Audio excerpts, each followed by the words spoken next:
नमस्कार बहनों, जैसा कि आप सब जानती हैं आज षटतिला एकादशी है। षटतिला एकादशी महत्वपूर्ण एकादशियों में मानी जाती है। वैसे तो सारी एकादशियाँ ही महत्वपूर्ण है। इसके बारे में राधा जी ने स्वयं अपनी सखियों से कहा है कि इस व्रत को करने से मनुष्य सभी पापों से छूट जाता है। इस विषय में एक कथा कही जाती है जो राजा अम्बरीश के बारे में है। राजा अम्बरीश अपनी प्रजा का बड़ा ही पुत्रवत पालन किया करते थे। बहुत ही दानी थे, अच्छी प्रवृत्ति के थे। एक बार उन्होंने सोचा कि क्यों ना मैं 12 मास की एकादशियों का व्रत करूं। उन्होंने ये प्रण लिया और निराहार नहीं, निर्जल रहकर उन्होंने ये व्रत पूरा करने का प्रण लिया। 12 मास की एकादशियां पूर्ण हुई और जब अंतिम एकादशी आई तो पारण करने का समय उन्होंने मालूम किया कितने बजे है, तो इतने बजे मैं पारण कर लूँगा। लेकिन विधि की विडंबना देखिए कि उसी समय दुर्वासा ऋषि उनके दरवाजे पर आ पहुँचे और उन्होंने उनसे खुद और अपने सारे साथ आए हुए ऋषियों के लिए भोजन करवाने की प्रार्थना की। उन्होंने कहा, ठीक है, आप स्नान करके आइए, मैं तब तक भोजन तैयार करवाता हूँ।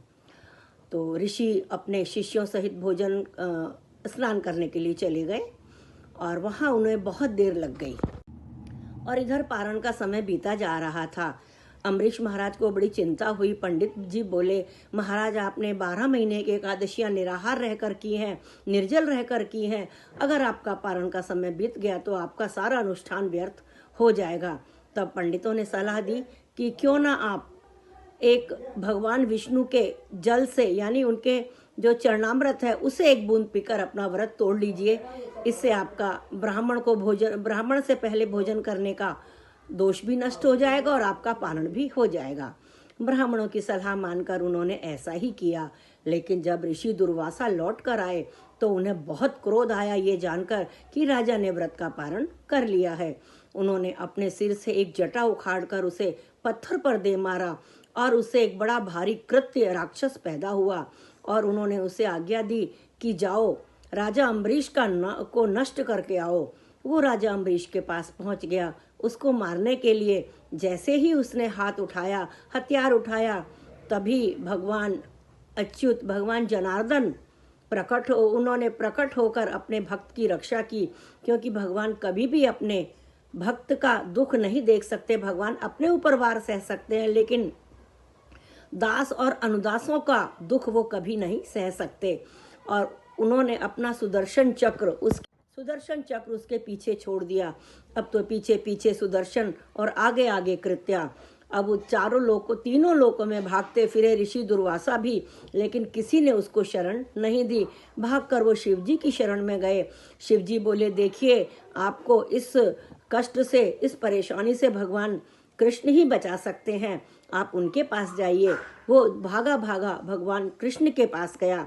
तब कृष्ण बोले कि मेरे दोषी नहीं हो तुम, मेरे भक्त के दोषी हो, इसीलिए आप अम्बरीश जी से क्षमा मांगिए, मुझसे नहीं।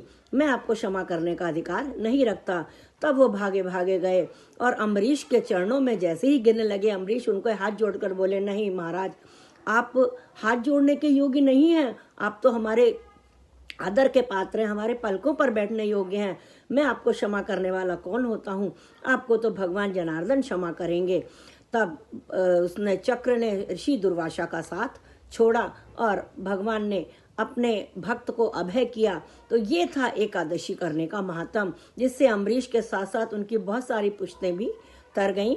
ये षटतिला एकादशी, जैसे कि नाम से आपको पता चल रहा है कि तिल का प्रयोग 6 तरह से हमें इस एकादशी में करना चाहिए, इसीलिए इसका नाम षटतिला एकादशी है। पहला तो स्नान करें तिल के पानी से, दूसरा उबटन लगाएं, तीसरा तिल का दान करें, चौथा भगवान की पूजा में तिल का प्रयोग करें, पांचवा हवन करें और अपने भोजन में भी तिल को शामिल करें।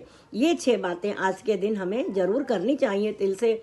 वैसे देखा जाए तो सारी एकादशियों में तिल का निषेध किया जाता है, लेकिन ये एकादशी विशेषकर तिल से ही जुड़ी है।